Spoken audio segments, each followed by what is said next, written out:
if you are on the outside of the art world, you're new to Los Angeles, you've been here for 10 years and you haven't been able to figure out how to form some sense of community, OPAF, follow this project, because I have friends that I've met, that invite me to Christmas because they know how lonely I am on Christmas because my family doesn't live here and I don't leave town to go visit them. Okay. So Mission accomplished. so Kay, you have made me less lonely. I want you to understand that, Great. but I also want people to understand, like, this is a legit way of meeting people that are like-minded. If you're the kind of person, don't come here expecting the world to be handed to you, but if you want to meet other artists that are similarly minded, that do it because they don't know, they can't help themselves, OPAF is definitely a place to go. Welcome to What's My Thesis. I'm your host, Javier Proenza, and today my guest is Knittel, founder of, I might as well just jump into it. I'm kind of starstruck, like, a little bit. I hope that doesn't make you uncomfortable. I was so amazed when you knew who I was. I mean, I don't know that I should not know that you shouldn't. Wait, why? I don't know. I mean, I know I did a thing here, but Yeah. I'm not used to, like, people recognizing me Oh, in general, but, like, Well, especially... that's sweet. I mean, I really got started here. So you are the founder of OPAF, Other Places Art Fair. Yeah. Other places as a organization too. So Other Places Art Fair is a branch Of Other Places? Oh, okay. Yeah, I did not yeah. know that. We can talk about that too. Yeah, for Yeah. sure. Well, tell us a little bit about that too. Oh yeah. So OPAF, Other Places Art Fair, that you're familiar with. God, we started in 2017, I think. And the idea was just to have. Am I supposed to look at? You can any look at me, the specific- camera, Okay, however you I'll want look to. at you. It's easier. I started OPAF, Other Places Art Fair, as an extension of this blog that I had started called otherplaces.la. And what that was like essentially like a picture post of shows that were happening in art shows that were happening in spaces that were not traditional. So, at the time, this is again like in 2017, there were a lot of spaces popping up, not just in LA, but kind of like everywhere. For whatever reason, people were opening galleries or starting galleries or art spaces in like their basement or in like a shed out back or in a car that they would drive around. I remember that one. Yeah, and I was living in San Pedro at the time, where we are now, and I had a house with a flagpole. So I was just like, okay, I'll turn the flagpole into a gallery. So I was doing a flagpole gallery, and then I was doing a sculpture space that only existed on Instagram. But the work was shown in my backyard, but nobody could come see it in real life. You could only see images of it. So I was playing around with the idea of like, alternative spaces and what happens when you show work other places. And I kept saying like other places. And so I started this blog, Other Places, as a catch-all to define anything outside of, the typical art space. And I was doing this blog, and then I just sort of started kicking around the idea of like all these art fairs that happen and that whole industry. I was just like, okay, well, what if there's like a parallel version where people who exist in these other places can actually bring bring this conversation to a site that's kind of neutral, but also weird and would make total sense.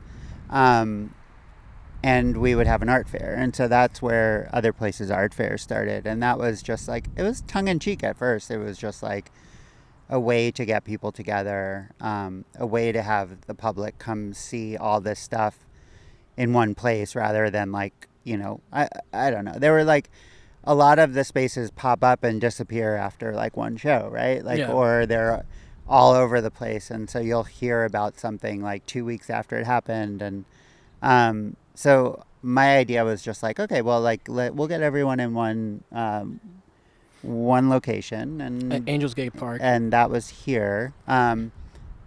and like just have everyone have a public conversation, like show whatever you want to show. um, we kept the cost really low. It's virtually like, I mean, it's not free to participate, but it's pretty easy to participate, and that was part of it too. It was just like an event that wasn't cost prohibitive, an event that was just like as free as possible, and that could reflect, what people were already doing. Have people? I don't know how removed you are from like people telling you what it's meant to them. Um, I Is mean, is it? my mic or your mic? I can't tell. I think we'll make do. Yeah, we'll figure it It's out. still not the worst. No, I mean the wind sound is really nice. Actually, I like it. It's like It's not debilitating wind sound, but it's still like not ideal. I mean, I'm the problem is that I'm also the sound engineer. So. yeah. Well, the sound itself, or the wind itself, is part of Of our where location. we are, and Yeah. then there's nothing. And also, that's like, I mean, just to tie it back in, I'll answer your question in a second, but like, the wind has become such a part of OPAF too that like, I mean, that's also part of doing it here, and this idea that I had to do an art fair. I was just like, okay, like on top of like what happens when you gather all these alternative spaces, it's just like, what would happen if you had an art fair outside? It's like, we live in LA, why not do it? And sometimes they get rained out and we have to reschedule them. Sometimes a lot of times the wind is crazy because we're right on the ocean, and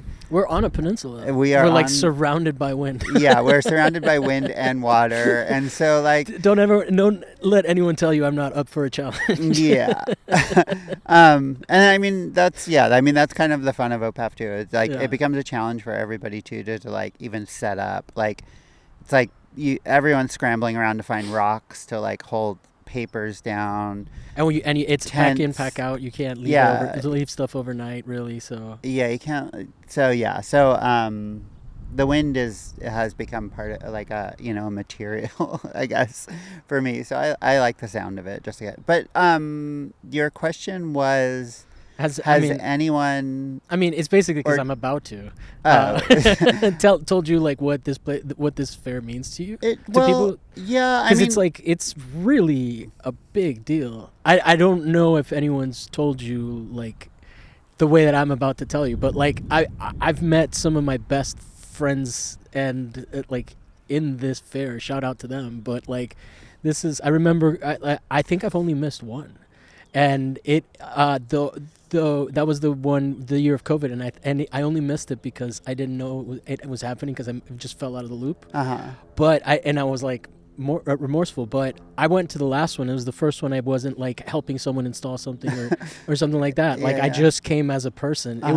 It blew my mind how like I mean, because I did I think maybe 2019 was the one that I did, probably because you said 2017. The show started 2018. I don't think I had my shit together enough to do it by like the first year, but yeah, I mean, this has been like I remember this last time I came through, and I was like, man, all these people that I know, and I know specifically from this environment.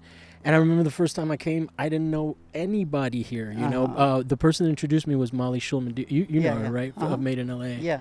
So I really like. I mean, in terms of inspiring the show, like I can't credit you enough because, yeah, the podcast existed, but that ethos of just like that DIY, like I mean, it's a home. You know what I mean? Yeah. Like I'm trying not to get choked up, but like this is no, seriously, like you should hear that, and I should embarrass you publicly because this has been a really this is one of the most impactful projects that I've been able to participate in. Yeah, that's super sweet. Like I mean, but it's also true. I'm not prone to saccharine. Okay.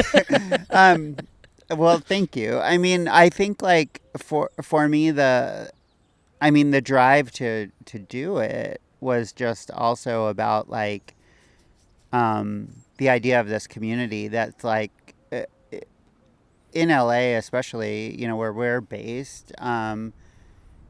It can seem real, like you can, like, sure, you're aware there's a community of like-minded people out there, and you see people at, you know, art events and openings and whatever, or and you like have studio visits and you do all these like art things, but I think it's just like the sheer like distance here Yeah. between, you know, people that sometimes makes it feel disjointed or not like a what we think of as like an actual community. And like part of the beauty, I guess, of how it's all come together and continues, is just that like it's I don't know, it's like an organic,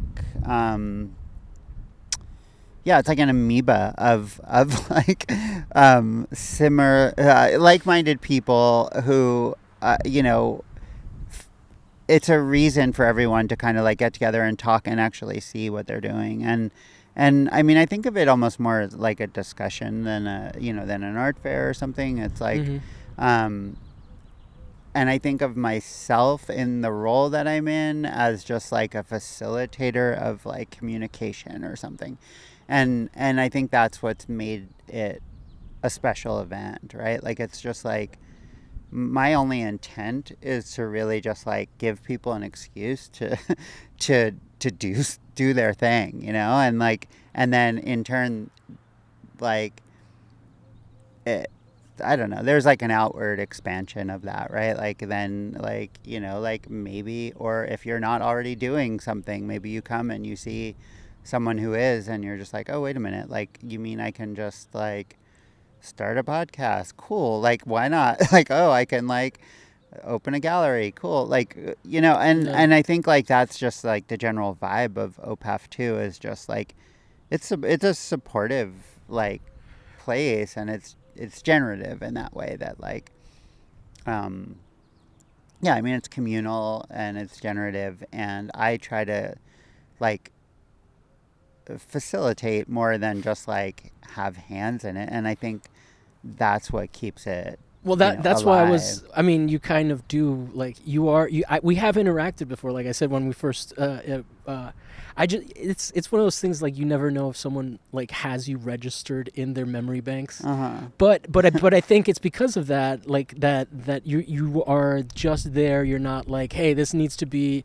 I mean, I'm sure if someone breaks some rule, I remember the year that you were definitely asking people to turn down the music. So you do have some responsibilities that you take on like that. I don't want to minimize what your If role is, yeah. but you definitely you're just there as like a supportive. It's kind of like when in Star Wars when Han Solo or sorry Luke Skywalker looks over and Obi-Wan's there as a ghost. Like that's kind of your Sure. presence. So yeah, Just a supportive that like works. idea in the back. Hmm. Um, But yeah, yeah, I and also you're always so busy, so that's why we've never had like a chance to really sit down and talk. yeah, I'm and always like I was like just like shit, I got to get this done. I think that like yeah, I mean I think that's also by design too. It's just like I try to, I like. Uh, I guess we should talk about where we are a little bit Yeah. to make sense of what I'm about to say. But like, so we're at Angels Gate Park, which is this chunk of land in San Pedro. We're sitting on top of a an old like a building that was like a military storage building, because this used to be a Air Force base. Now it belongs to the city of Los Angeles. This specific chunk of it, of the park, belongs to Angels Gate Cultural Center, which is an art center here. So there's artist studios and things like that. The art fair itself happens in the battery that's behind us, which used to be again military, and there was like missiles and guns. It was starting in World War One. There were guns pointed at the Pacific behind me.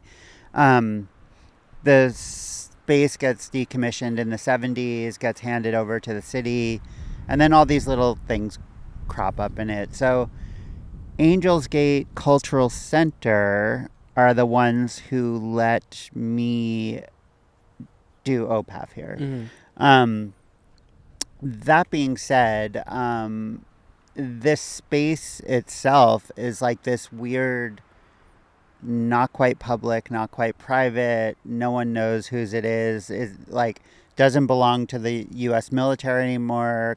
kind of belongs to the city of Los Angeles, but is kind of like like cared for by Angels Gate Cultural Center. But then there's like the hill behind this here that you can't see. Like there's a border between, like there's the Marine Exchange, which is I always say like air traffic control for boats, but I guess that would be like sea traffic control or whatever. But anyway, so it's just like then there's like there are these borders, like these invisible borders between the organizations too, and things like that. Well, just So a detail yeah, of the Marine Exchange Center is so that people have a sense of how, because it's a chill space and it's nice and relaxed, but there's literally a POW flag, a missing POW flag out there. So it gives you a sense of like the history of this place. You're not just in like, and it is kind of carved in like a battery. So yeah, that visual, like people that have come to this event, and I just want to interject, and I'll probably say this 6 or 7 times, but if you want to network in the art scene, I mean, nothing has been more effective than being part of OPAF. Like, you don't even have to have necessarily a space. I want to encourage people to participate. We can get back into the Angel Gate stuff, but when is the but I just don't want to forget. Do the applications open? well, that's funny you should ask, because Not to put pressure on you to have that figured out. no, yet. there is none. There's nothing scheduled at the moment. So In the past, I've seen it around June. Am I remembering that correctly? well, yeah. So there was a shift. Like the it used to be a spring event. It used to be like the first two were in March, Okay. I think, and then that just got too crazy because of the weather. Like it would always like I would be trying to be like calm about the whole thing, but I would be watching like the as far out forecast as I could, so like 14-day forecast, and I would see like rain in the forecast, and then 10-day forecast there'd be like rain, and then the rain would go away, and then the 7-day forecast. We just came out of that too. Yeah, So it was like just like it was that, and to be like an organizer of an event and just be like, oh shit, like it's supposed to rain, and then it's gonna rain one day but not the other day. So what do you do? And so there were 2 years where, like without fail in LA, I guess if you plan something outside in the winter, it's going to rain. Like that's if you want it to rain, just plan something. That's as sure as like one of your when it does finally rain, one of your wipers is broken. Yeah. Because it's just fully. dried out. So then I don't know, pandemic happens, and that one had to get canceled. Like that. So yeah, that was kind of like the last straw. Like I was just like, it was March pandemic, like the weekend before that Monday when the world shut down, right, was when that OPAF was supposed to happen. And it was supposed to. There was going to be Lombi, which Made in LA had the lawn ornament thing. Yeah. Which I made stuff for. I was so excited about that, and I was. So, but you guys, you did do a pandemic when you did it on September of that year, or the following year. The following year. Well, so we did an online one. Okay. We did virtual OPAF that year. So that's the one that I missed. Yeah. So virtual OPAF happened, and that was great too. And then, but that was like a case in point. Like it was just sort of like, okay, like let the situation kind of like dictate like how OPAF plays out that year, right? Like it got canceled but not canceled, and then we did some events throughout the year. In September we did an online version, and then we did a few outdoor events like satellite kind of things. We didn't do anything here, and then. So from that point on, then it shifted to like a September thing. And I was just like, there's something nice about September after the summer. It's still hot. But I don't have to worry about the rain. So now I just have to deal with the wind and the sun. So then the next year we did it in September, and now we're on a September cycle. I'm so glad we did this at 3. I just remembered the sun. Yeah, the sun is beautiful. But that being said, like, I don't want to say like, I don't know. Like, there's at this point, there is no plan to do one in LA this September. And the focus has shifted a little bit on doing. I did one in Northern California last year, in Santa Rosa last May, and there might be a shift to just Traveling. only a Northern California one for the next few years. Oh, okay. Um, Then be- I'll have to drive, and like Kat Lewigan used to drive down here. yeah, it's drivable. It's Yeah, great. It's close enough, and it just becomes about, like, I mean, almost like what I was saying about the weather. Like, it almost becomes about that. It's just like, where does it feel like it needs to happen at any given time? Like, I I feel like there's also like a, there is I don't know, like a shift in momentum a little bit too, like post pandemic, where like I see with OPAF, like before the pandemic, when everyone was just like doing whatever they wanted, going wherever they wanted, not thinking twice about things, not like worrying about like, these catastrophes after catastrophe after catastrophe. It was like, I don't know, simpler times or something, right? Like, no, yeah. and so now not that, I mean, I think there are less spaces like there were when I started it. And so what's interesting to me now is just like, what is an alternative space now, right? Like, what is, what would a version of OPAF look like now if I kind of like retooled it and really thought about, what are those spaces now, right? Like, I don't know what those spaces are right now. And I don't think anyone really does, because it's just like, people are still having shows in galleries and still having openings and things like that. But people are also still like, oh, like, are we wearing masks? Are we not wearing masks? Do I stay home? I feel way more comfortable staying home. I'm just going to look at things like on my phone anyway. And it's gone back to this thing that started, ironically, that kind of like started the whole thing for me, which was that I had started a sculpture space that only existed on people's phones, and now I'm just like, okay, it's kind of come full circle. So like, so OPAF will continue to happen, but I just don't know like where, when, how at this point. Well, it's also fair because it's like super. I mean, I can complain about putting out an episode every week, but it's still not as much. I deal with one artist at a time. Yeah, I mean, I guess the question is, was there an anxiety like ramp up for this? Like, was it, or was it all pleasant? Like, what is your, because OPAF? for just doing it every year, like every year that you've done it, because basically one of the things that's very well documented on the show is people like you, people like Molly, people like Carl Barada, that like there's something not right with us, that we just spent all this time on this thing that has no capitalist value. Yeah. Like, I mean, there's obviously, I'm being ironic when I say there's something not right with us. Yeah. But it's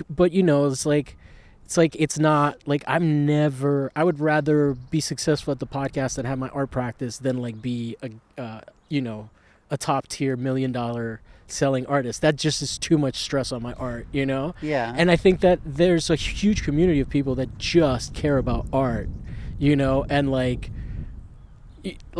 money laundering aside, are not interested in that. And so to me,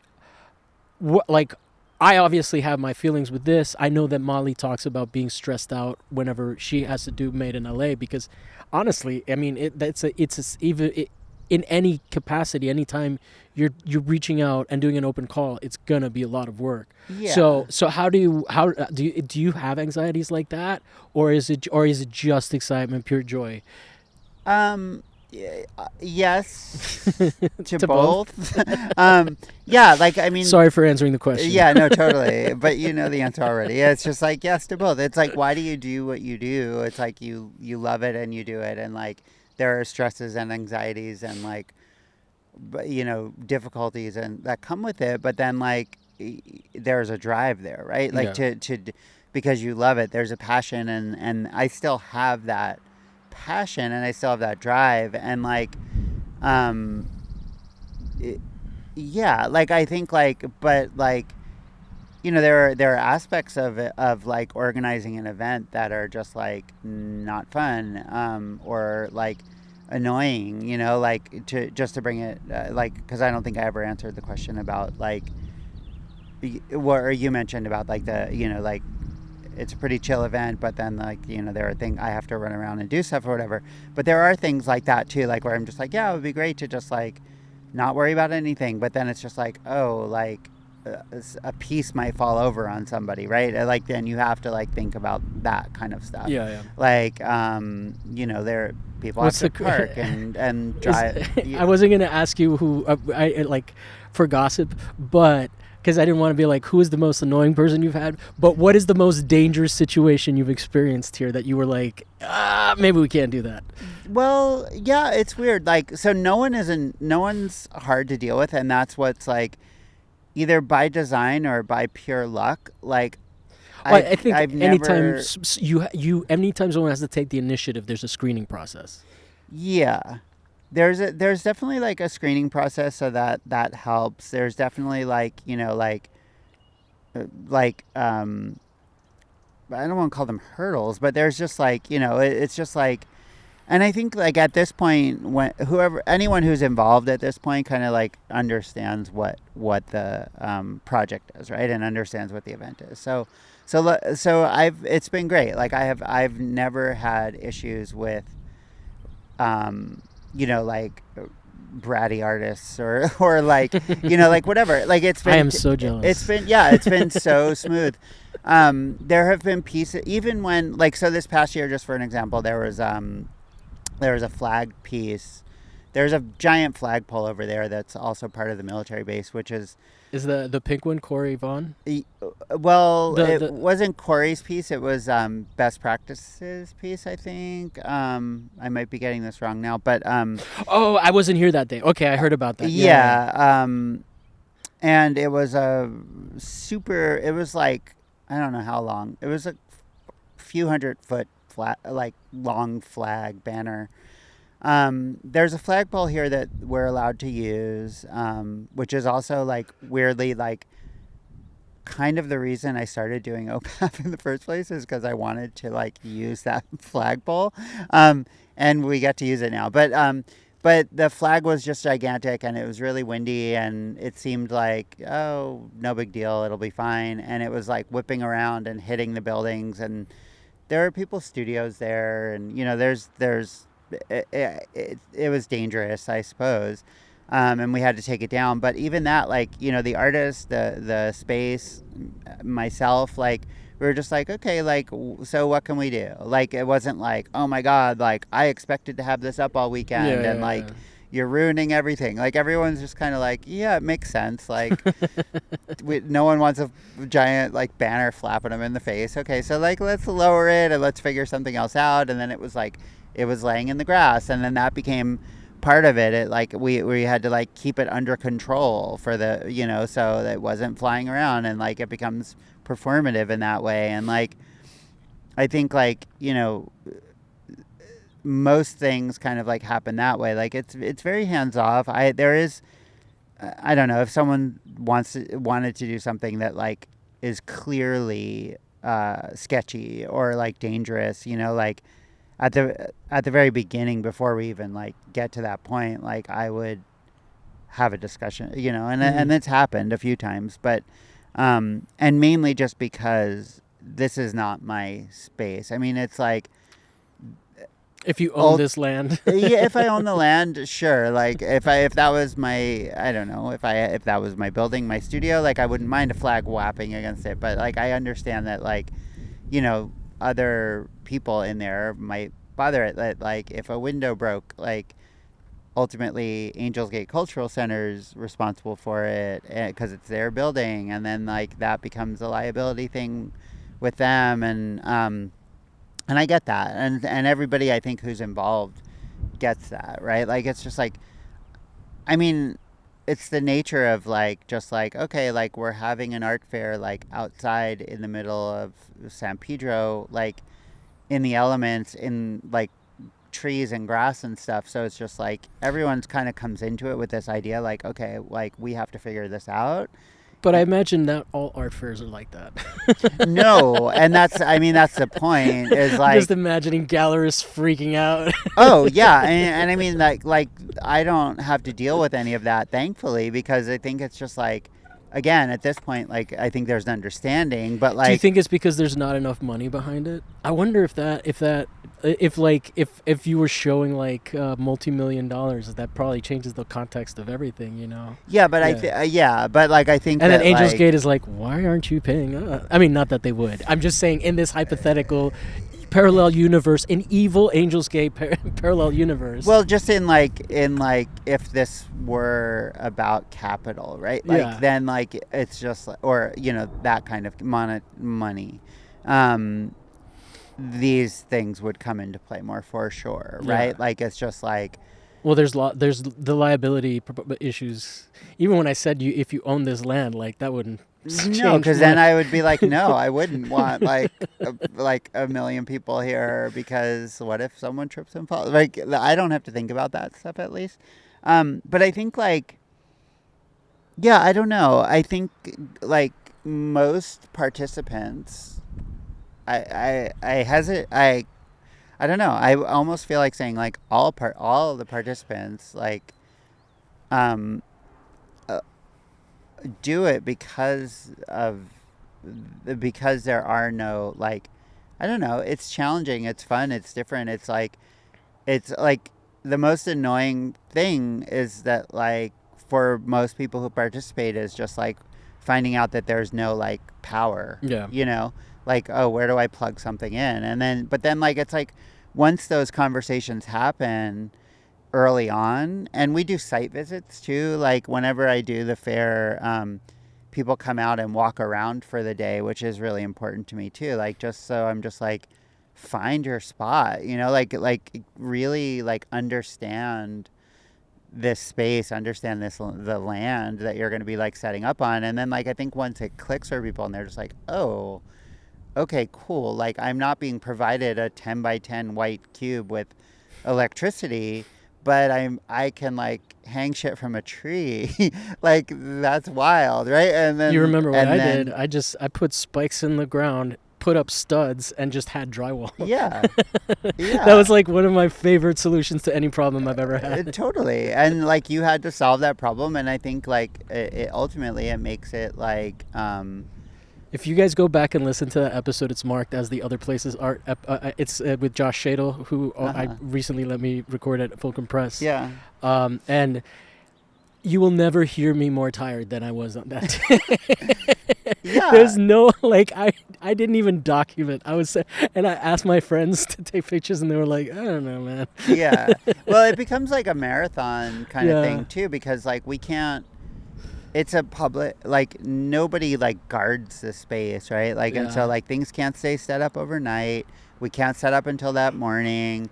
And then like everyone's just like exhausted, and then like you have to take things down right away. So there's kind of like no time to process anything also, which I love about it. Yeah, there's some trauma bonding. Yeah. And then when the wind starts and tables start flipping over, and like I mean, it sounds like crazier than it is, but like but yeah, I don't know, like what, like all of that stuff is part of it. I mean, it's just No, that is my favorite part. You used to do, so this last one was 2 days. Was the 2019 one 2 days as well, or was that just the first year was 1 day.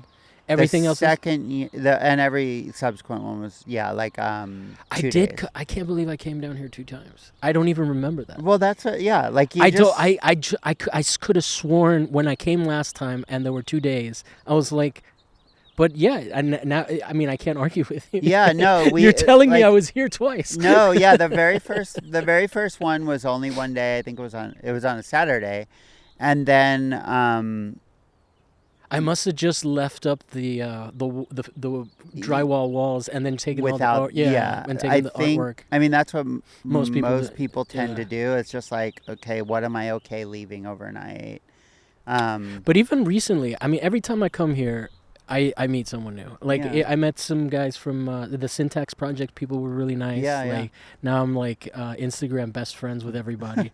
It really is. It's I can't understate it. I mean, I'm trying not to be upset that you said that there's not going to be one this year. I mean, I'm not going to hold that Well, there against will you. be something, I know. right? Like, I I'm mean, kidding. I'm kidding. yeah, I'm kidding. yeah, I'm pouting for my own purposes. I Yeah. mean, I am. I'm still me. yeah. Yes. But Selfish. yeah, no, but I mean, actually, the first thing that occurred to me when you said that it might be happening in up north is that like that sounds totally worth it to me. Look, I right now I took a break during COVID. I stopped doing the show, so the show is not even at its peak. Its peak came after I did OPAF. After I did OPAF, I've never had more listeners, and I just didn't understand the nature of the beast that that if you stopped, you would lose everything. And so I was just like, I'm gonna take a little bit of a break. I took like 6 months or something like that, and then it was just I just realized, oh no, I have to start from scratch now. But doing OPAF was like one of the biggest things that for this podcast, because people saw me. People got to see past guests of the show. They saw that like I put, and we need to. I mean, I kinda have to apologize because I know that Molly said I'm off the hook, but I applied for a very small space and only paid for a very small space and completely forgot about that when I went huge ambitious. So I may owe you some. No, but some that also like it's funny you bring that up too, because there's like there are fees, but like I don't like. I know, but I don't go around with like a tape measure. And I'm just like, you paid for this. It's my own personal guilt, and I wanted to confess to you that I may have taken advantage of your kindness at one point. Oh, that's fine. Thank you for being honest. You can buy me a coffee or something, and we'll call it even. But yeah, I also just want to point out though that too, like so, OPAF. I started by saying it's like a branch of like the larger thing, and so like what I'm excited about right now is like I've so Other Places is now a 501c3 nonprofit arts organization, which with like OPAF operating under it. And you've also done book fairs as well. Yeah, we've set up at book fairs and stuff, and that will be a component of Other Places too, as well. Like where we will do some publishing, like a small press, and what I'm excited about now is just like sort of focusing on it being like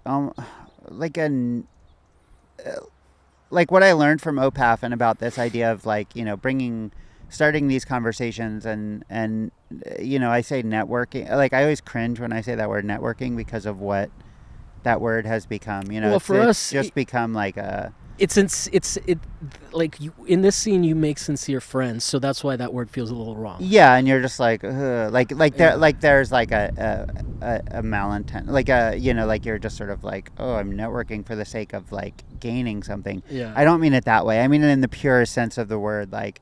Meeting people that have common interests. Meeting people with common interests, and then like sort of like expanding your community, right? And like and having a more like lively conversation with other people. But now that like I have become, and Other Places has become a nonprofit, the idea is to then sort of like make a version of OPAF essentially like that doesn't just rely on like maybe OPAF still happens and there's still like an event where physically people are like in the same place, but it's just like how can you do the same thing like by making money available for somebody to do a project that they maybe are hesitating about because they don't have like the means to do it, or like all these things that are like the foundation of why I started it, which is just like take money out of the equation, take that roadblock away, like where you're just sort of like, because I mean that's what art fairs are for, right? Like art fairs are to sell work, and simply like it's a trade show for art, right? And they become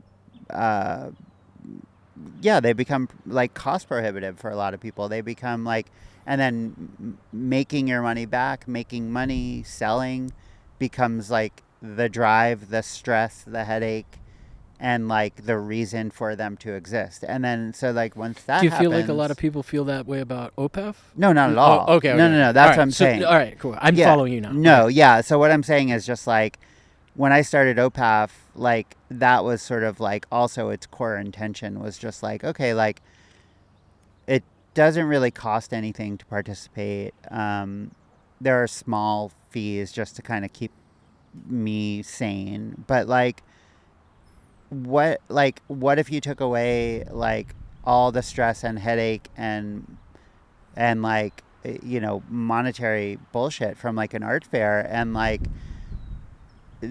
basically let everyone do whatever they wanted to and still call it like an art fair experience.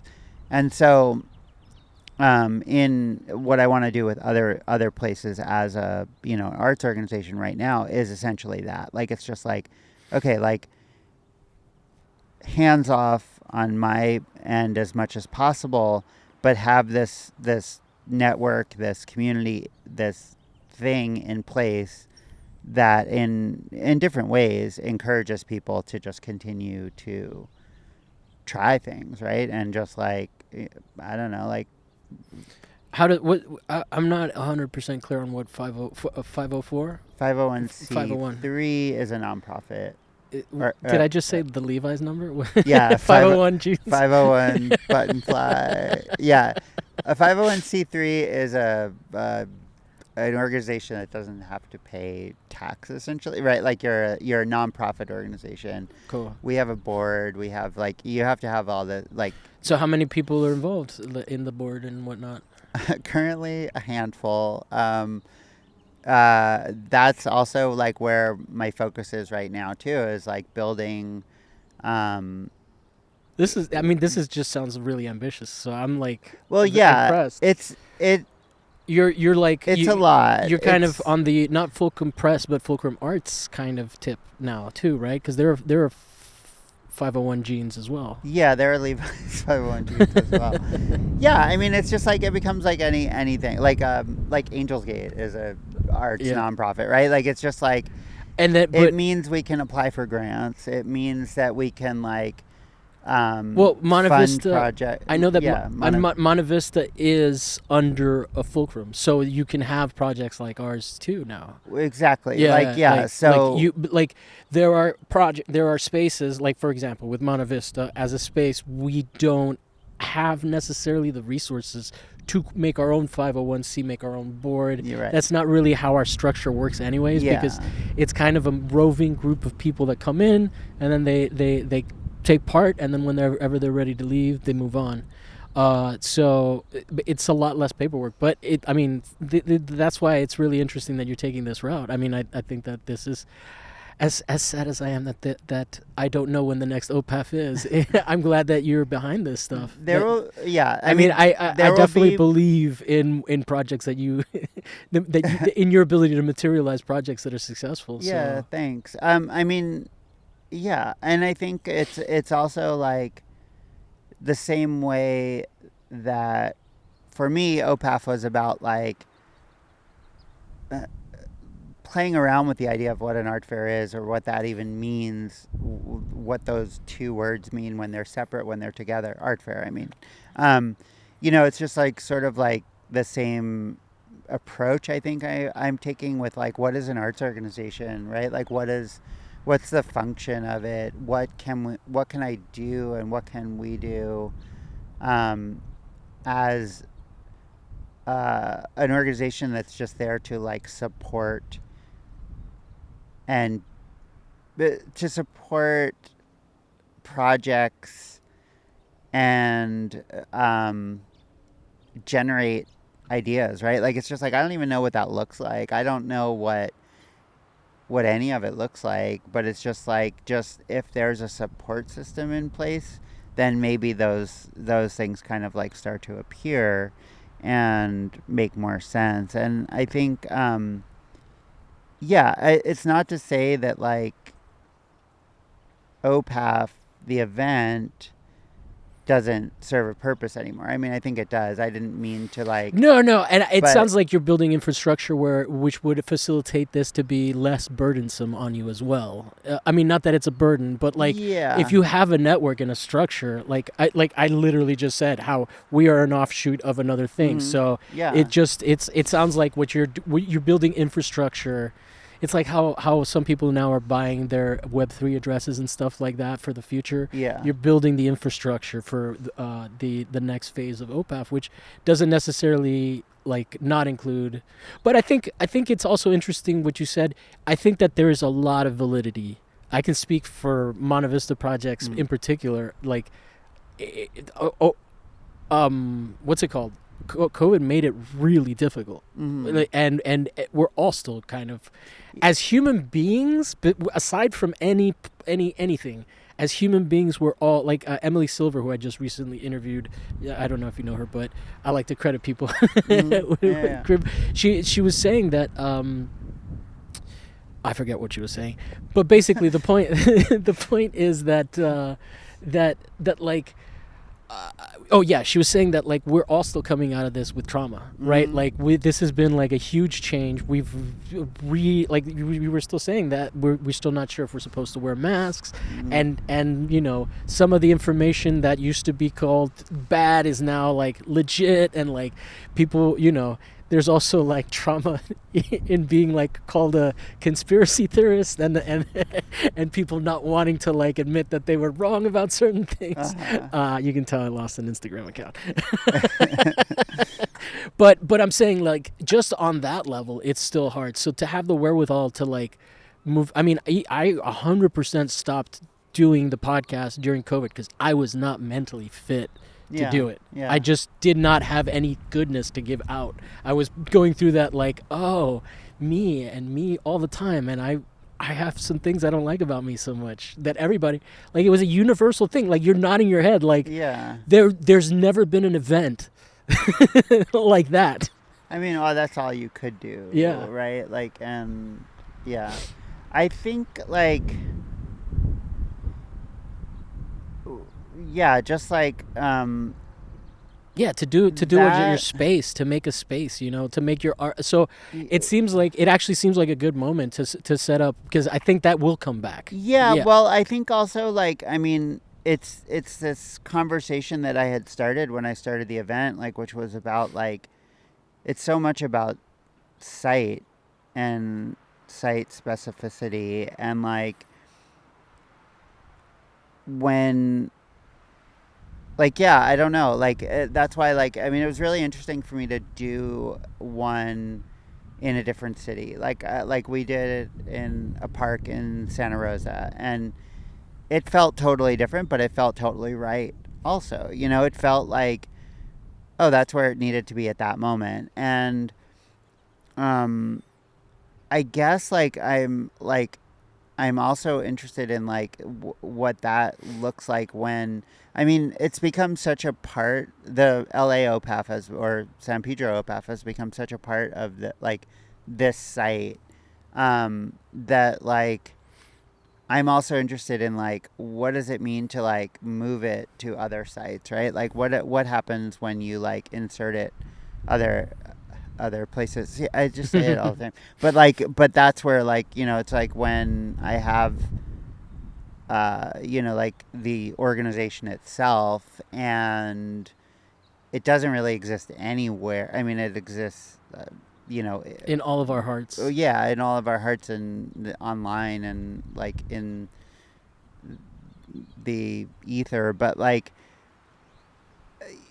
does it need to even, like, live in? Does this event need to happen here?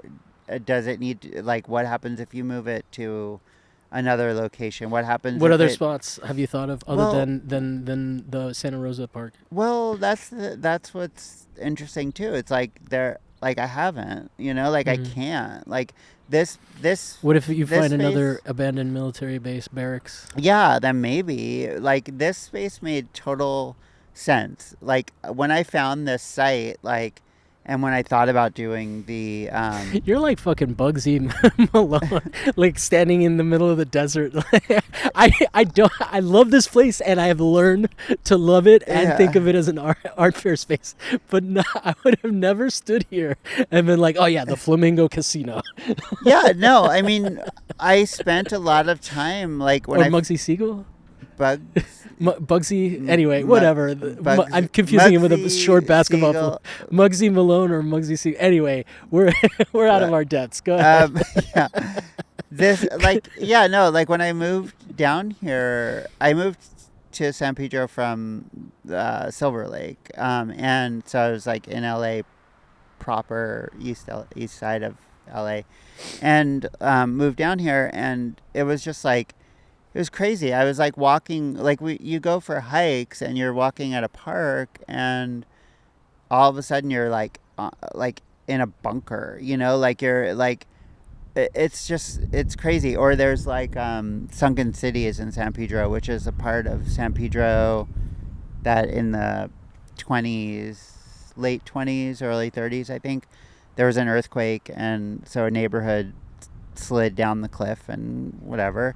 And like there's ruins here, like there's like it's bizarre. Like you don't There was that find one. that. There was Like that one year that Nina Sarnella did the like had the or actually it was the same year because she had one of the stations here. She had the Air Force One piece. That little area.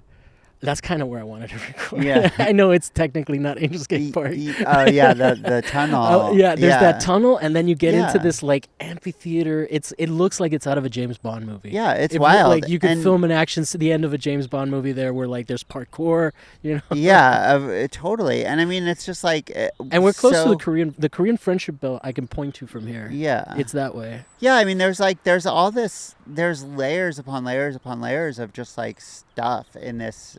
And so it's a really like, it's a weird space. It's like super active, but it's also just like very like, I don't know. It's like this, it's static and and alive at the same time. And it's just like modern and past and like all these things go like whatever happening at once. And so like, when I walked around and I was just like, oh, this makes total sense to like have like a You were right. I just Yeah. until I saw it, I wouldn't have seen it. no, and I don't know It's why like a casino in the middle of the desert in yeah, Las Vegas. yeah, and like I mean it I don't know, like the site spoke to me, right? Like you're just sort of like, oh my god, like this is there, it's charged, right? Like it's Yeah. like there's a like a vibrancy to it that like And as It's- someone who you live down here, as Yeah. someone who lives in LA, yeah. and I'm sure a lot of people can relate to it. It is an escape.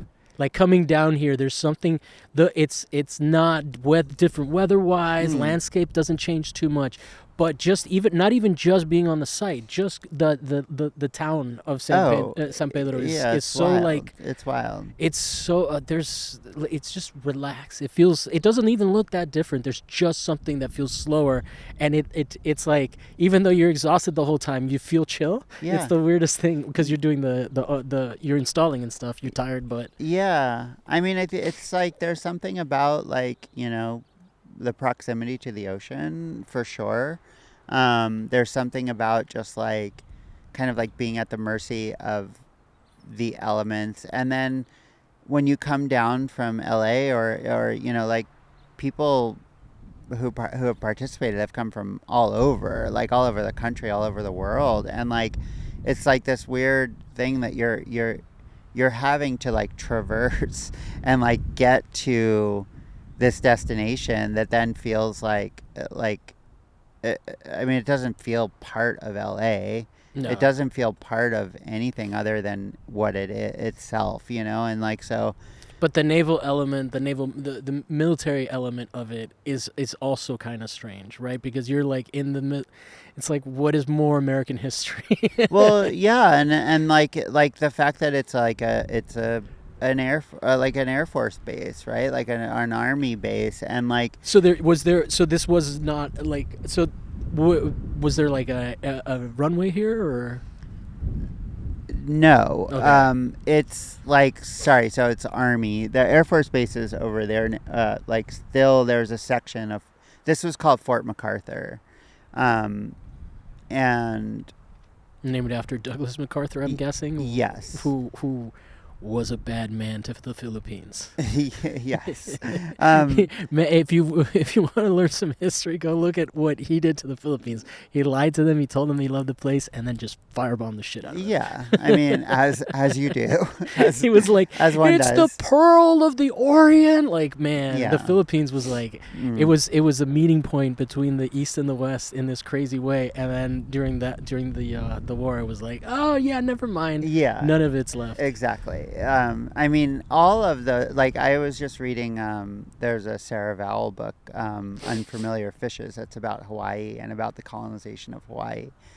And yeah, you just realize all those Pacific islands are just like, at a certain point, they do just become like these like literal stepping stones. Like uh, it's just like, oh, can we park our ships here?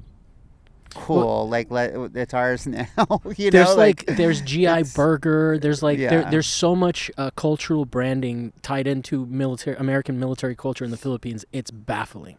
It's crazy. You get over there and it's all it's like you can tell that we occupied them. yeah. So I mean, this site, I mean, it's just like yeah. So I mean, Angels Gate Cultural Center is literally like the barracks. Like so, Oh. so the gallery, like the building A, which is behind you, is like like their art gallery now. And I love the idea that like these were army barracks, and now they're like art studios. Yeah. There's a model railroad club in one of the old barracks. There's all this weird stuff on the in this campus, in all these buildings that have been like that were military. And then on top of that, it's just like we talk about history and stuff, and like it's just like yeah, I moved down here and I was just like okay, like whoa, I had no idea that like San Pedro is was like the Pacific Front in World War II. Like you're just like, oh yeah, I guess that makes sense. Like whatever, and then you're like, oh, and World War One too. Like we were like protecting from whatever, but then you're like, oh yeah, and that's just like from when like like white America took over, because before that, like it's just like a very vibrant, like I mean, this peninsula is just like was the like launch point for like the Tongva Oh, people really?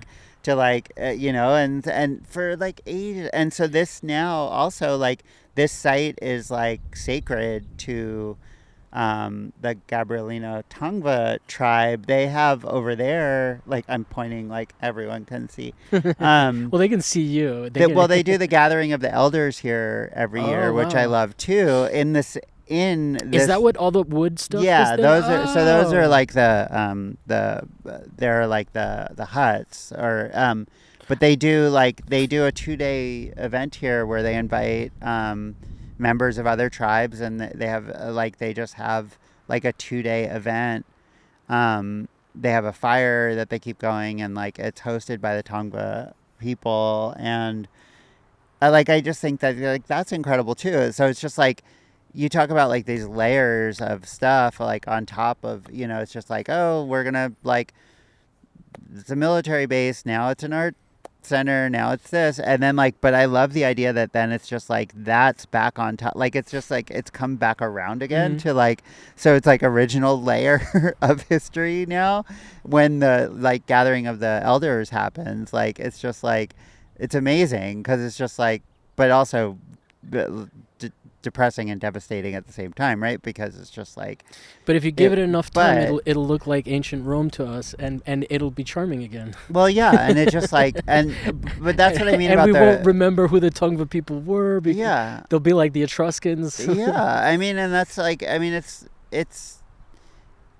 you don't arguably you don't feel that as much in other parts of LA. Oh, And so 100%. like when Yeah. I first moved down here and I started like experiencing all that, like it blew my mind, cuz like you hear and this is like, I guess like we're moving out of like talking about OPAF and then talking more about like my interest in like this part of the world. And when I moved down here, I just sort of like, um, I don't know, like I'm not from Los Angeles, and so my whole life, like my connection to Los Angeles was like everyone else, right? Like through film and popular culture, kind of like, and then you hear these things about Los Angeles, like you're just like, oh, it has no history, like it's blah blah blah, and then I moved out here, but specifically down. It has a lot of brown history. Well, that's what they mean.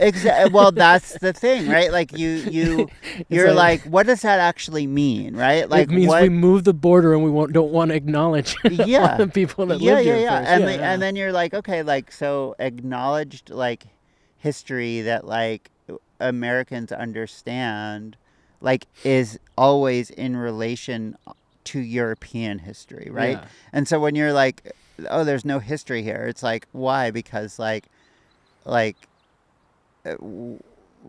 people only started living here like 200 years ago instead of 400, like because people don't say that about like Boston, right? No, like people are like, oh, it has no history, and it's just like, that's also like, if you're talking about white colonial history, it's still relatively new history. Oh yeah, comparatively, right? Like with like. I mean, I grew up in Italy, so all of that whole conversation is comical. Yeah. Like the span that we're restricted to is very funny to me. Yeah. But it's weirdly like it's all like kind of in relation to like Italian history or something. Like you're just like, oh, we haven't been around as long as that, but it's just like, yeah, everyone has, honestly. Yeah. Like. Well, I mean, I think. Look, you bring up a really interesting point, which is my opportunity to insert this into the conversation. But like, honestly, people don't know about a lot of these histories because we did it to these countries. Like, Sure. like if Americans became aware of Latin American history, they would be horrified. They're just scratching the surface. They don't understand the depths of that. Yeah. And the same thing happens in Africa. And so, like, I mean, yeah, it's insane. It is very... One of the things that's so crazy about this particular spot is how much of that, like, I don't know... I've not been on a military base, barracks, or anything like that that are contemporary. But, like, just the digging in, like, okay, so we've got, like, a peninsula, and I'm guessing that it didn't have this void right here in the middle of it. Yeah. So we just dug into this. We put up concrete. It's a very, very boomer era kind of mentality. Like now all construction is like, oh, well, we got to make it green, so we'll just put the costs on the people. Whereas over here it was like, fuck it. We'll use nukes to frag. Yeah. Well, this is like, yeah, I mean, what's also crazy about this site is it like, I mean, this is... 1917, I think it was built. Like for World War I was in like 1918 or something, right? So this was like, these batteries were dug out into the hill. Oh, so this is World War One. So this is pre-boomer. I'm completely wrong. So that's what's crazy too, is because like what we see and what we're seeing like with the concrete slabs and these buildings and stuff, this is definitely World War II and later, because they've had to like do stuff like these tunnels and all that. But there are like, so the center part of the battery, that round part, like there's a military museum in this complex too, which is kind of crazy because there's another battery that's on the grounds of the military museum that's pristine, which is crazy because this one's all like covered in garbage and graffiti and stuff like that. And that's also why I like doing OPAF here, because it's like, it's the one that isn't fenced off. Mm-hmm. And so it's like a skate spot. It's like, people totally smoke weed here. People like do whatever else here. Like there's always trash. Like you never know what you're gonna find when you come here. I just But realized I have my skateboard in yeah, the you car. should. The top part. Yeah, no, I know Yeah. exactly what part people skate. Yeah. So, but like the other batteries in the like the ones that's down by the military museum is just there. It's like a pristine. Like it hasn't changed since it was decommissioned in 1975. I think is when this shut down as a military base. And yeah, it's just like this kind of, I don't know, like architecture and these buildings and stuff that are just like all about, war, make it feel really strange too, because Yeah. you're not like the art studios are a good example of that too. Like you're just sort of like, oh, look at these buildings are odd, and then you're like, oh, those buildings existed to like house soldiers. They're like Purely, just they're boxes with a yeah, with a slanted roof. exactly. Like that's all they're about. Like there's no like architecture. There's utility to it. There's no architecture. You're like, making it really hard not to bring up that I've been playing Civ 6, which What is is that? it's a world it's like Risk on a computer. Okay. Okay. But it's all about building like barracks and stuff like that. So Right. my brain is just like, oh, just acknowledge it. Okay, now we Yeah. can move on. You're taking notes. You're like, huh, this is a nice. But yeah, I don't know. But like, there are, and then so World War One ish is when this, like, it was a base before that. I think in the late 1800s, and then in World War One there was a cannon, essentially a fancy cannon, because there were no missiles yet, right? But there was like a gun in the battery, like Oh, a cool. giant gun in the battery pointing at the ocean Oh. for so you can shoot boats. And then it got changed over into World War II. It was just like surface to air missiles, and then post World War II, there were like actual nuclear missiles here. Like there was the Nike, whatever. They're like That's kind of what The- Nina's piece was about. yeah, right? exactly. They're like the cute nuclear missiles. They're like the little ones that like still that wouldn't blow The up. tactical ones. Yeah, they wouldn't blow up like a whole city, but they would destroy a ship pretty cleanly. But there are sites all up and down the coast, but there's at least two that I know of in San Pedro. There's this one, and there's another one at White Point, Royal Palms, another park over here. And like, so you'll just be on a hike, and it'll look like it does now, like all overgrown with like mustard and mallow and grass and like invasive plants and like whatever, and garbage strewn about and whatever. And then all of a sudden you're just like, oh, what is this like weird steel thing that I'm standing on? And you're like, oh, that was the door that would open when the like nukes would pop out to go. So I don't know, it's just like to know that like I never really thought of like this part of the world as like, I don't know, for whatever reason I just didn't think of it as connected to like those war histories, modern war histories. And so like that's fascinating to me too. And then the fact that like decommissioning an army base too, right? Like where you're just like, at a certain point the army decided that this site was not necessary to have anymore. Like they're like, okay, like in 1975 somebody decided, by order of Congress or something, we're going to shut down this base. It's probably because of And drones. who knows? Like it's just like, It just, I mean, Yeah. maybe not specifically drones, but they just like made better technology that they don't exactly. need to. They're like, okay, like We can put it in Omaha now, where no one lives. right. Like they're like we don't need to actually watch the ocean anymore, Yeah. right? Like we're gonna know 6 months in advance if Although someone's there's a Chinese spy balloon that Right. would argue with that now. right. We haven't figured that out yet, but like they at least know now that like things are coming, and they can spot it with satellites and whatever. And so like, but the way that like this base is decommissioned is fascinating to me. It's just basically like literally like they're like, okay, we're just packing up and leaving. And like it's it's a time capsule, right? Like it's Yeah. just like it's this weird thing where it's just like time stopped. It's like um it's going to a ghost town or something, Yeah. right? Like Yeah. where you're just sort of like, where did all the people go? Like what? But like there's still chips on the rack in the general store, but like I don't know. It's so Have you ever been to like an ancient? It's like, or I mean, like European, like, or yeah. even Roman like Y- military bases and stuff like that. Yeah, like Anytime something like that is abandoned, you're right. It is really really interesting because it's it's you've shaped the landscape, or you've shaped, and a lot of times it is into the landscape, like mm, just like bunkers into stuff, or like the battery that's dug in. But it's like there's so much intention and so much specific usage. Even the buildings that you were talking about that are mm, straight up barracks, yeah. and like they look like barracks. Like it is always interesting to go into those spaces, and just hearing you talk about that, like the transition from weaponry and like just slowly becoming obsolete. It really is fascinating. So have you been where? I remember someone took me.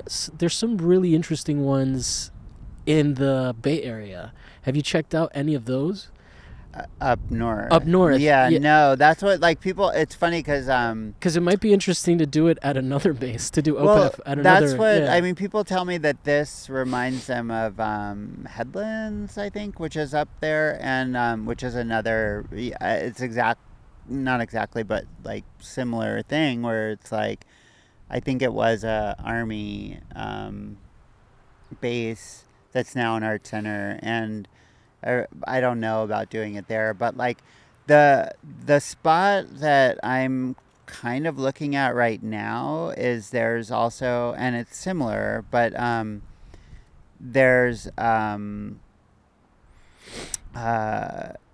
is it a Hugo Chavez Park or so? There's a park in Berkeley that's on the water that like was an active like port kind of thing that's now just like, the port has kind of like moved over to, so like boats aren't coming in and out, and it's just been left also, so it's like um like piers and things that are just sort of just like sitting there unused now, and so it has that I feel like I you said would really like Civ 6. yeah, it's slippery slope. I think I just said Hugo Chavez instead of Cesar Chavez. Oh, but you Different know what? Chavez, Hugo but Chavez is not the villain that we were brought up to yeah. think he So was in the yeah, 90s. He's actually a he, pretty dope dude. but still does not have a park named after him in Berkeley. Um, He would never. He's a communist. yes. But yeah, but like there's but then I get like in this thing where it's just like I don't want to get like bogged down in always attaching the event to these spaces that are just like, because okay, so the one that we did in Santa Rosa last year was just like straight up in a small park in Santa Rosa, right? Mm. Like just a park, a really cute little park. And it was like when I got a park permit to do it there, and it was all official, and it was like it was about just like doing it in this like totally like I don't want to say bland. I mean, it was a really cute little park. Like there was like a little bridge over Sounds suburban. yeah, but it was like more suburban. It was like uh, yeah, but it Not that was this isn't suburban, but it's a little bit more removed, and because of the hills here, you feel like this is a little bit more detached from like the suburban part of San Pedro. yeah, and I mean the park in Santa Rosa didn't have like these like deep rooted layers of like dark Yeah. history too. Like So, did you feel that was lacking? no, Or, it no. was like refreshing in a way. Like, it was just like nice in a way, and it just like it gives you something else to react to and respond to. It's just like, oh, okay, like I'm responding to like urban planning in a different way. Yeah. Whereas this is just like, yeah, it's a different kind of urban planning. It's military planning, and it's like all this other stuff that's just like has defined what the space is, that you still have to respond to. But it's loaded, I guess, in a way that like maybe that park arguably wasn't. Um, and so yeah, it's kind of fun to just like think about spaces that like are as different to each other as like as as the participants are, right? Yeah, Like yeah. where it's just like, okay, it doesn't always have to be like, I think that was outside also, but then I think about like, okay, like I've never done an OPAF indoor, like, and for me a lot of That that's would be just been such an interesting and jarring experience. But I want to see that. I'm pretty interested in but that. yeah, but then I'm just like, but I don't know, maybe part of like what I don't know, like what a part of the appeal about doing stuff outdoor is just like there's something like like outside the like human realm that like you never have control over, right? The wind, for Yeah. example, right? Like it's just like I But can't control the wind yet, but like but I like the idea of misfits, like because this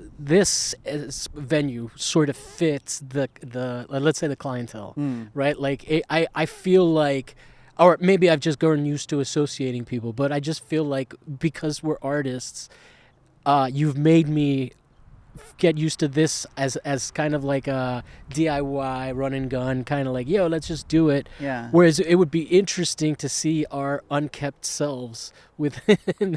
Do you get what yeah, I'm saying? Like yeah, yeah, within yeah, that context, it mm, changes it a little bit. yeah. It would be like, kind of like an invasion of a space that the like that it would be like you would be facilitating them having access to a white cube that maybe these spaces don't necessarily do, Yeah. and to see what they would do with that, because it's still a very powerful. I was talking to someone about this stuff that he does, which is machinima, which he makes movies inside video games Uh-huh. that are very easy to control. Like the video games have like a lot of controllability because they've been out, so he'll make movies and act them out. And I was like, well, do you ever see like that becoming an art in its own right instead of just like a niche thing?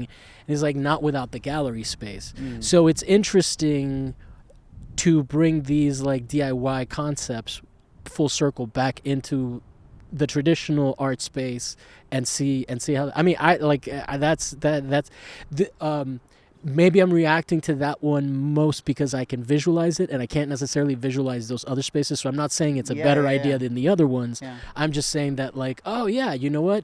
Based on everything that been talking about, that does sound like an interesting, Mm-hmm. like, because I just feel like we have like a little bit more grime on us. Yeah. Not that I don't bathe or you don't bathe, but I just feel like that's the aesthetic of like not quite like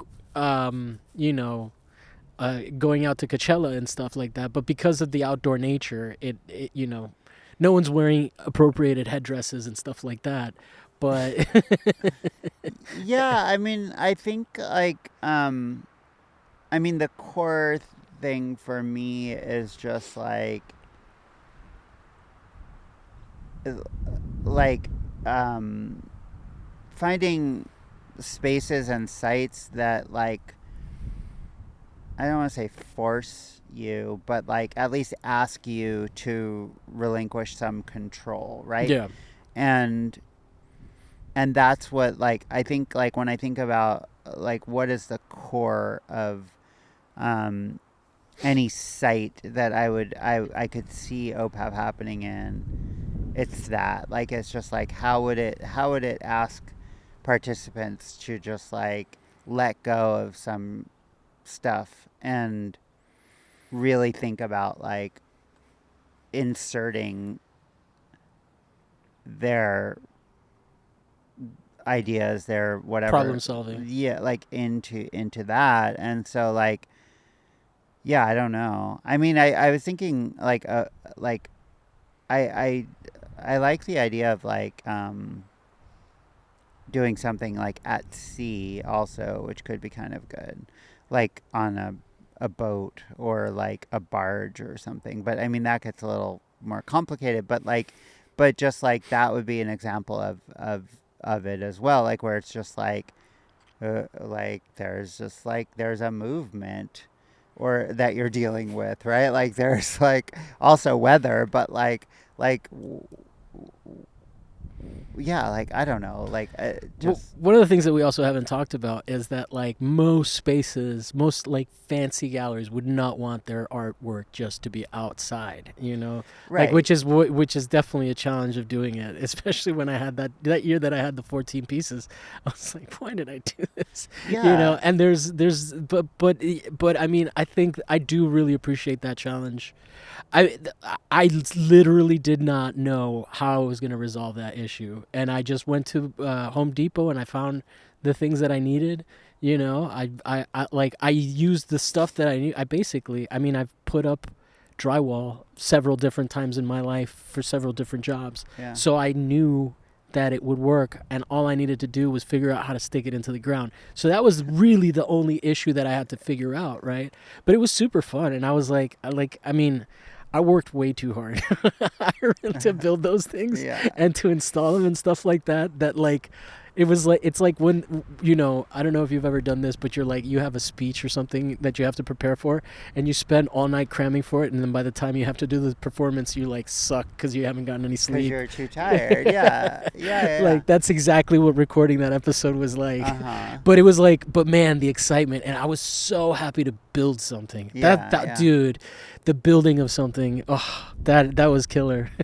Yeah, and I mean, but just like the fact that you had to like problem solve in real Yeah, time, yeah. also, like, which is something that happens. I don't know if you've ever experienced like, I mean, I just say capital A art fairs, right? Like art fairs that like let's say like Art Basel or something, right? Like I just went this last year. yeah, and so like I don't know if you've ever been there for setup or if you've ever like shown there or anything, but I mean that stuff happens all the time, right? Like where it's just like you are problem solving, but it's still like you're problem solving in a way that's just like completely different. Like it's like you at least know that like the walls are going to stay up. You at least know that like you can plug your drill in somewhere. You at least know that the lights are going to work, and if they don't, you can like complain to the organizer and be like, "Hey, I paid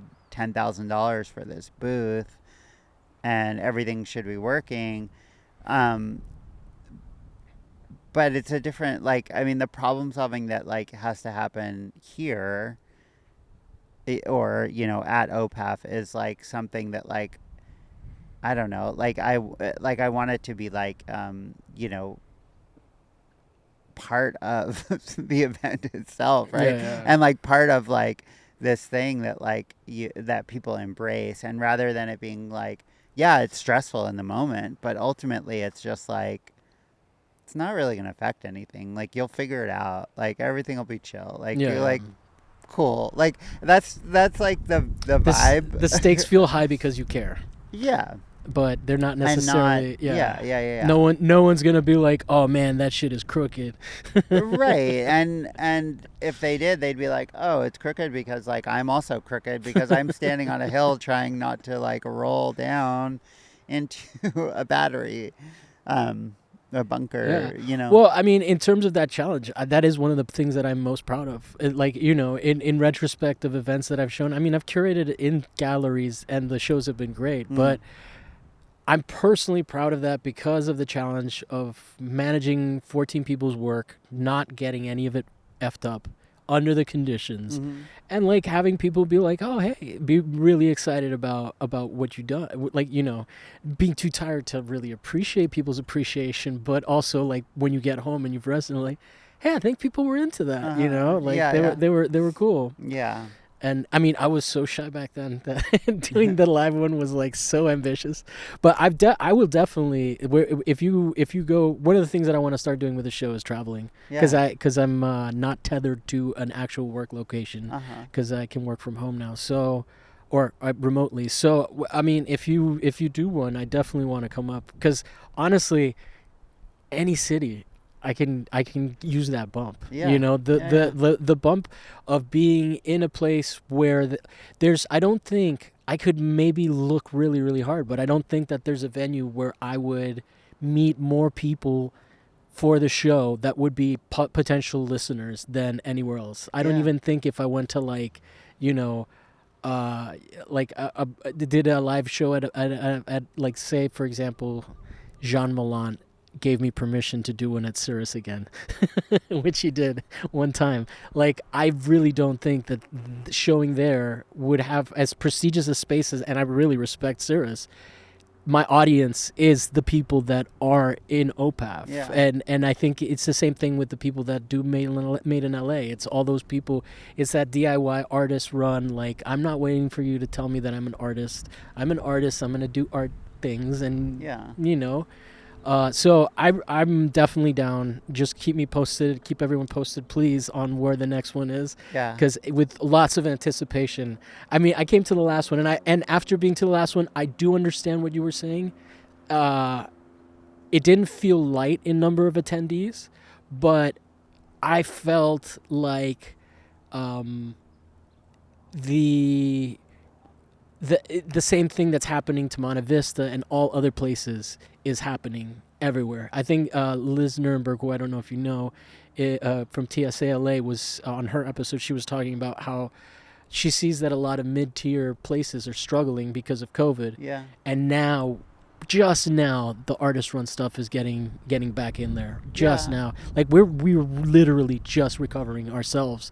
Like, I don't even know how many weeks out, how many. I don't know how many shows we have scheduled, but we definitely don't have a schedule, like a years long schedule, Yeah. because Yeah. all of our members are trying to scramble to Yeah. like get their lives together. You know? Yeah. I mean, every aspect of the world, right, is like scrambling right now, and like, I think it's just, again, like, it's just to tie it back into this weird like idea of like history. um, just like thinking about the future is like something we've all had to sort of like, I think, like, generally speaking, I think like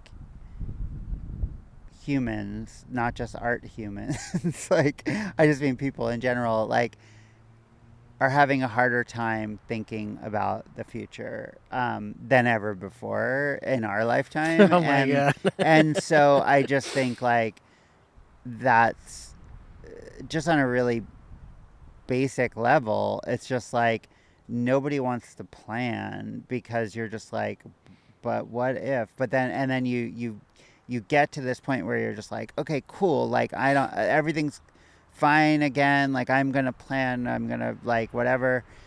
But there's still something inside all of us now because of what we've all been through, like recently, like where we're just like, oh, but what? And then like, and then on top of that, you like, sure, you like sprinkle in like, uh, climate. You sprinkle in like, mass shootings. You sprinkle in Oh, like dude. politics, and then you're just sort of like, you're just like, okay, like, I don't know.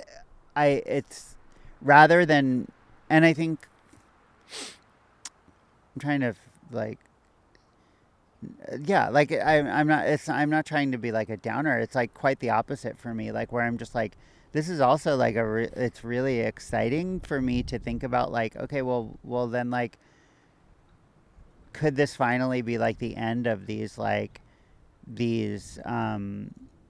systems that were in place, right? Like the like the really like, money driven art system that like I set out to kind of like, you know make an alternative to with OPAF and what I'm doing. It's just like, oh, is it finally like everything's caught up and like everything's collapsing? And so it's just like, then what comes out of that rubble? Like, what, Yeah. like, can you just stand on top of it and just be like, you know what, fuck it. It's like us sitting on top of like a decommissioned base that's just like got left to rot, right? Like, it's just like, is that this moment of time that we're in, like, where we're just like, okay, we're just standing on this like the decommissioned world, you know, and like, Look, and then like it's just like, what do you build on top of that, right? Like I don't know, that you're is you're describing the thought process of building this show. It's like, well, what else am I gonna do? yeah, There's nothing that gives me anything to look forward to. So yeah, I totally understand.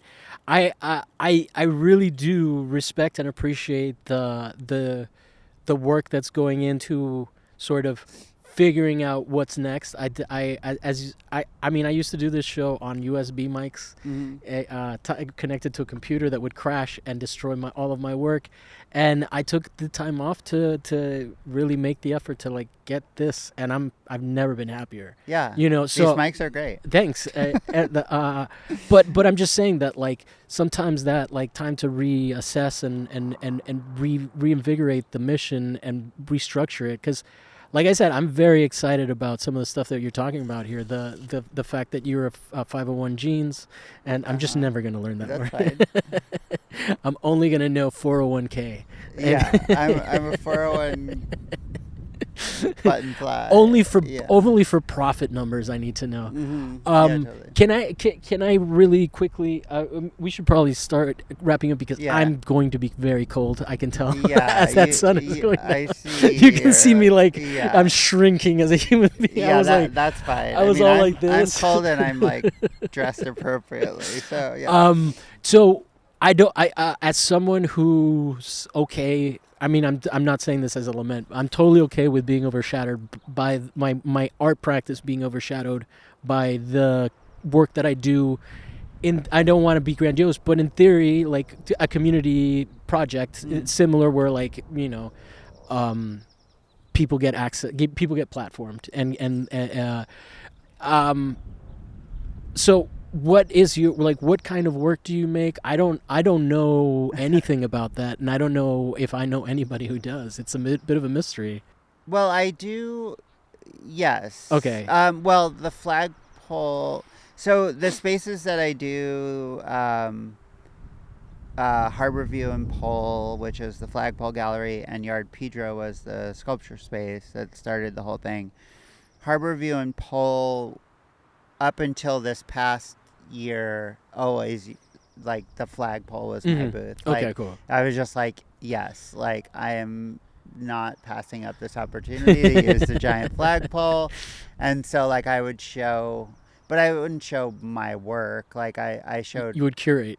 Well, Flags. yeah, because that both of those projects are also like, I mean, I run those spaces, but they're not. I don't show my work, so like yes and no. Like I've had that, and then like I've asked people to do things at OPAF and like kind of like tongue in cheek call it like like a special project of like Yard Pedro or something. But yeah, it's not about me. But that being said, like other places in OPAF is as much as my like art practice as like other things that I do in my art practice. And so like, and I've come to like, it was hard for me to say that and like admit that for a while, because I was like no, it's just like I'm not. But then like you start thinking about like I realized like my art practice is a social practice. Like my art practice is like about like even work that I make that's like object based is about, it's propositional and it's about conversations and it's about like um, cause and effect and thinking about sight and all these kind of things. And I Is it realized it's mostly just like performative or it's okay? yeah, I mean I would say like mostly performative. Right now though, like I mean if you wanted to like talk about just like my studio practice right now is just like making just stuff I feel like making, and and not thinking about. And this is like I think a post-pandemic thing that's like also like silver lining of like a moment when like no one's looking at anything, so it's just like okay, like so like kind of like distilling down to its like pure sense like what you want to make for yourself, right? So like right now I'm making like ceramics. I'm making like little bird sculptures in ceramic, and it's just like, I don't know, they're just like, and they're ending up all around my house, and like, I don't know if anyone will ever see them.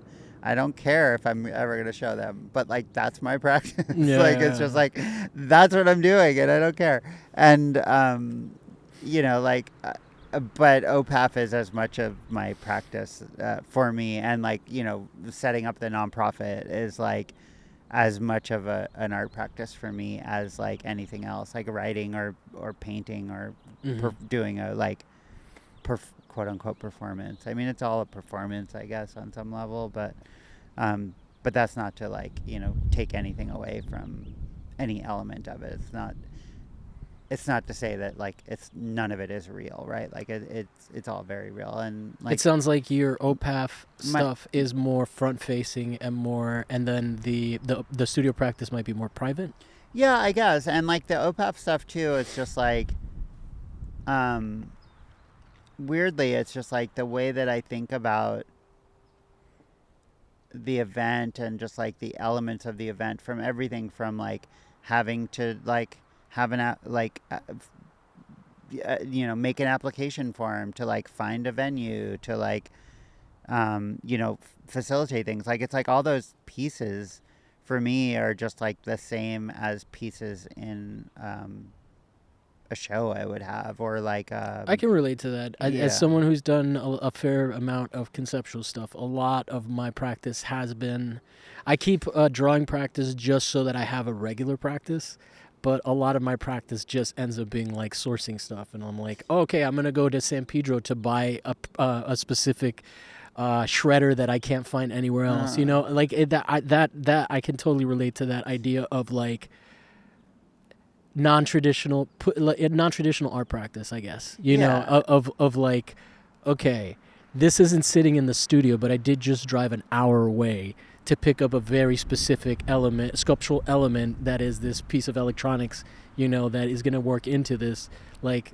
And so I remember early on in that part of the process where of just being like, oh, okay, you know. So I totally relate that, and I think that's 100% valid, which now I feel bad about how I framed the question because I didn't mean to invalidate that as your art No, practice. no, no, Yeah. no, and like not at all. And like, I think that like uh, it's, again, too, it's something that like I had to become okay with, because it's like I don't I don't feel entirely comfortable claiming ownership over um a communal event also, right? But then I was thinking about like, whenever I have shows in galleries of my work as, myself, not as OPAF related, whatever. I'm just talking about like shows of my studio work, whatever.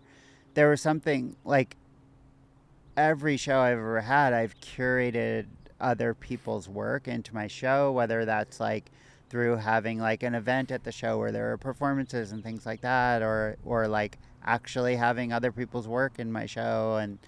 And I so that's what, like, when I step back, and I was just like, oh, like, yeah, it's the same thing. Like, I don't need to feel like that's like it's an ownership issue. It's not, because Mhm. like my practice is about like creating community, like on whatever level, like whether it's like through like inviting people to perform at at my show, or Well, I mean, I think organizing it's an fair to. event. I Like, think it's a it's collaborative practice. And yeah, that way you don't have to worry about the ownership, right? yeah, Yeah, yeah, like it exactly. is.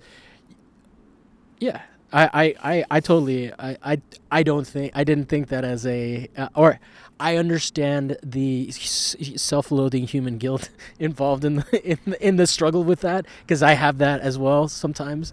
But I think that that's like a pretty valid, like, I think it's fair to say that OPAF is your art without me feeling like I'm invalidated or my participation is invalidated. I have no problem with saying that I participated in your art practice. That is so comforting to me, and Well, and it yeah. and it's actually it makes me feel better about my ripping you off.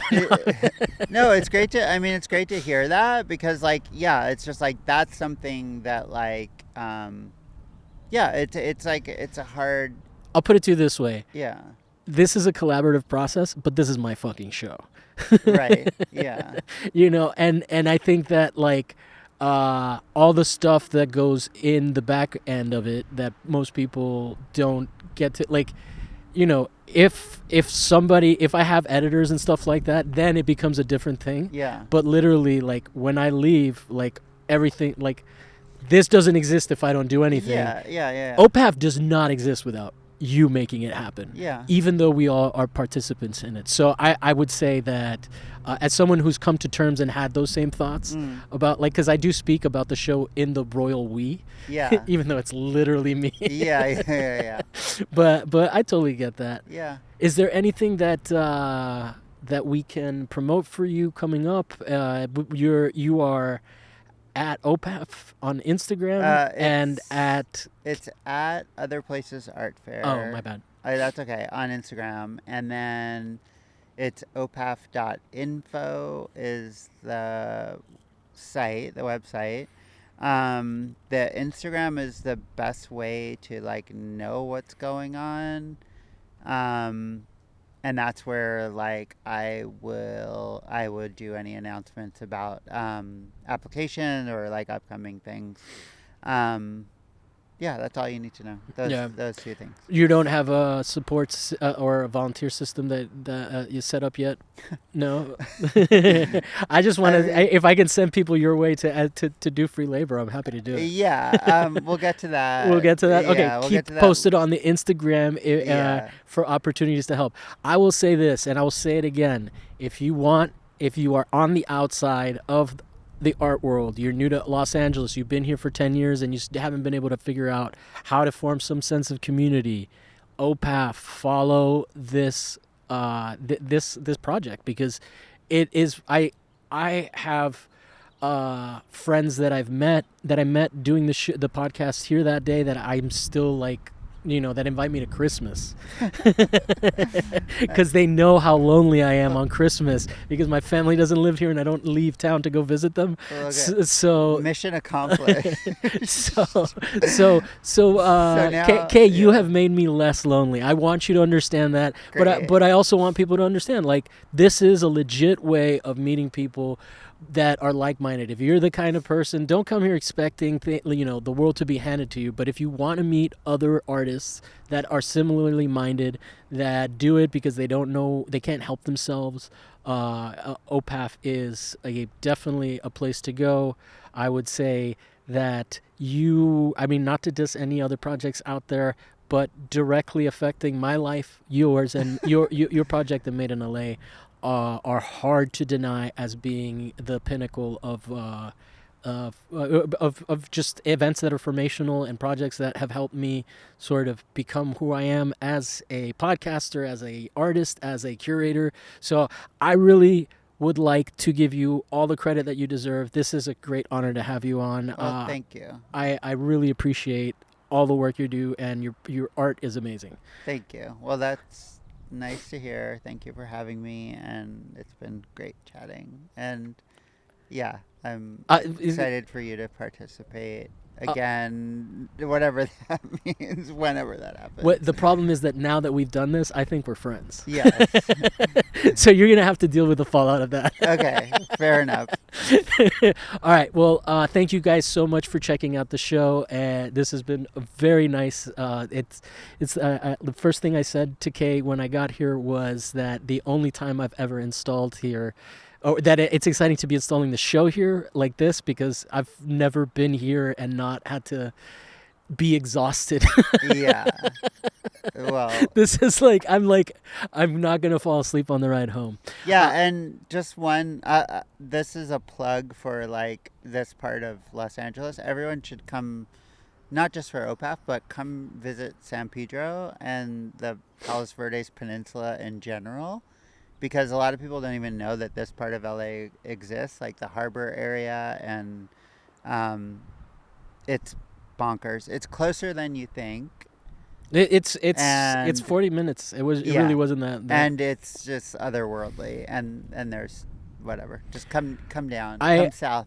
I'm actually gonna come back here pretty soon. I think I'm gonna take like I've been wanting to take a break, but not wanting to go into the mountains and hike. Yeah. And I think that this is Yeah, a this is good. perfect. There's lots Yeah. of like coastal bluff hikes here, Yeah. and it's just and no one's ever there, so do Cool. it.